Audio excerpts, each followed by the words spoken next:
1942ला पुण्यातील भिडेवाड्यात मुलींची पहिली शाळा सुरू केली आणि अशातच मी पहिली शिक्षिका आणि मुख्याध्यापिका सुद्धा विधवा महिला काशवे यांच्या मुलाला म्हणजेच यशवंताला आम्ही दत्तक घेतलं. तिच्या दूर धावण्याचा आनंद कसं भरून द्यायचं. त्याला वाढवलं, मोठं केलं आणि त्याला डॉक्टरही बनवलं. अशातच पुण्यात ट्रेनची साथ आली होती. काकी गाठून लोक धडाधड बोलू लागले होते आणि यशवंताने सांगितलं, यशवंता आपल्याला हॉस्पिटल उभारायचंय. यशवंतानं हॉस्पिटलही उभारलं. यशवंतानं हॉस्पिटलही उभारलं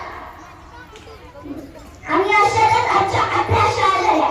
सती प्रथा, केशवपणा या सर्वांवर आम्ही मात केले. म्हणूनच म्हणले जाते, विद्येविना मती गेली, मतीविना नीती गेली.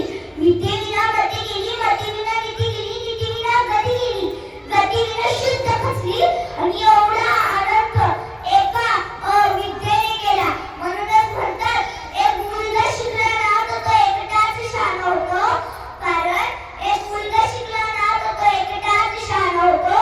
कारण एक मुलगी शिकली ना तर ती संपूर्ण घराण्याला शहाणी करते. म्हणूनच मुलीने शिकवा आणि या देशाची साक्षरता. धन्यवाद.